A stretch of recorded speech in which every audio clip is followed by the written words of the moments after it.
Order. That concludes questions for oral answer. I have received a letter from Dr David Clark seeking to debate under Standing Order 389, the dismissal of all members of the Southern District Health Board and the appointment of a Commissioner. This is a particular case of recent occurrence involving ministerial responsibility.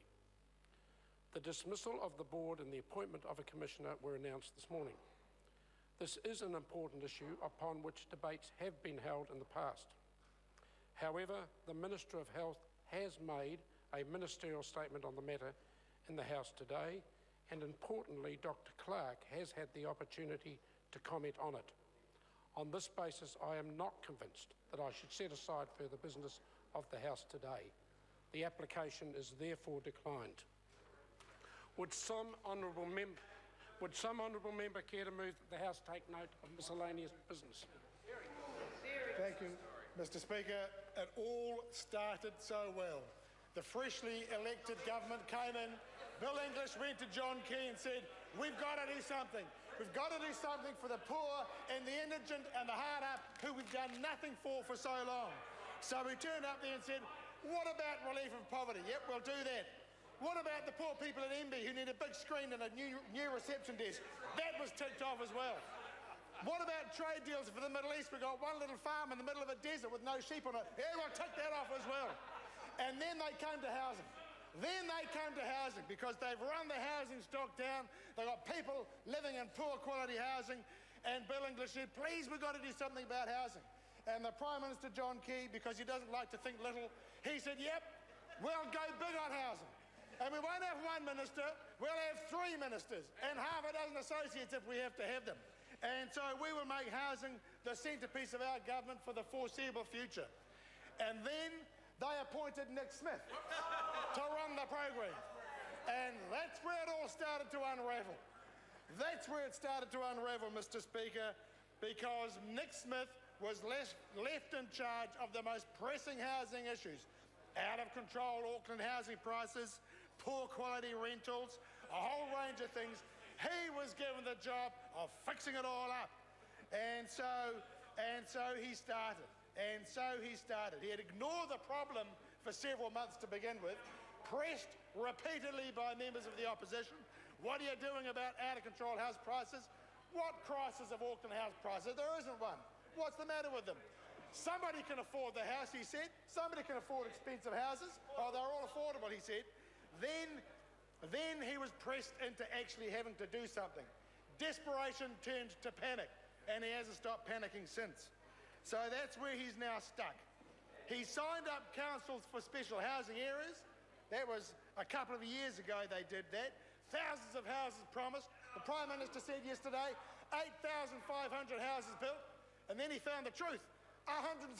2 years on, 170 houses for a city that needs 20,000 houses a year just to catch up. So they got that wrong as well. Then they said, oh, we will sort out the out-of-control house prices. We'll introduce a bright line test for the people who are buying more than one house. We'll make it for 2 years. And so what do the property speculators all say? Don't worry, we'll sell them after 2 years. So that's not going to work.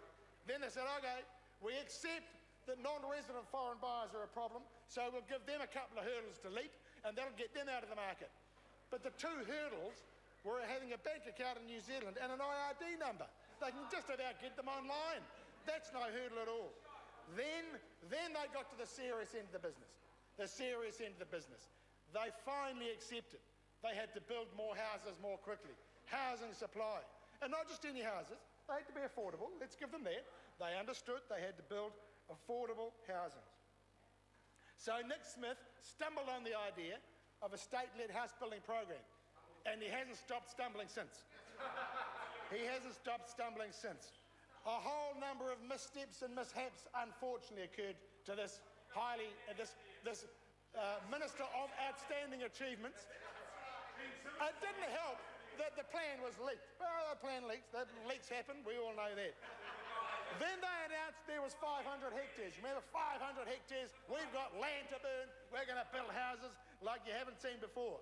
Then they discovered that some of that land has power substations on it, cemeteries, One was earmarked for a motorway on-ramp. Can't build on that one. So that was ditched. Then we discovered, then he said, right, I've got the journalists. They're interested. I've got them on my side. We'll take them on the bus. We'll ram a filled roll down their throats and say we fed them. And we'll show them the land. So we showed them 30 hectares of land. Then it turned out it wasn't his to trade away. The local iwi had rights over the land. So that plan then turned to custard as well.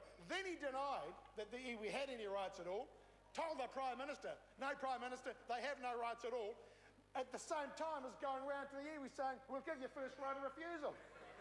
What sort of minister is this? What sort of minister is this?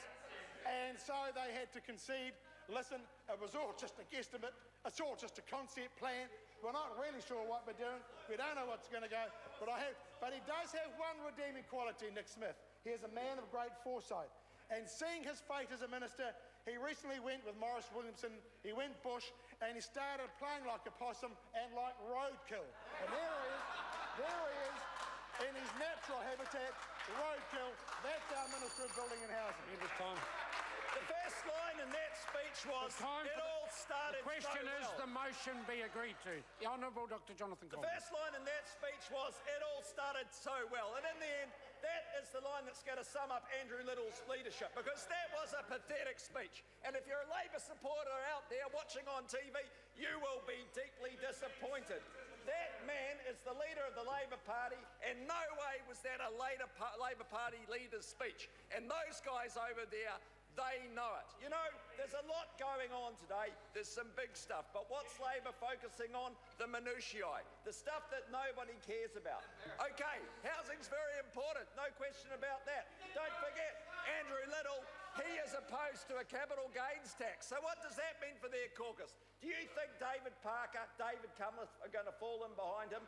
Frankly, on policy, those guys are now absolutely fractured. And I'm very disappointed on a day which is incredibly important to the people of Otago and Southland, where we have put in a commissioner to turn around a dire financial situation. The Labor leader does not have the quickness of mind, the quickness on his feet, the intellectual flexibility to deliver a speech that would make some real difference to people in that region. Well, I can tell you, on health, that is a battleground that Labor are no longer prepared to fight, because they have lost on health. We've got a situation in the Southern DHB of worsening deficits over many years. The financial forecasting has gone out the window. I could not rely on those figures any longer. After a very considered period, I took the step today to announce that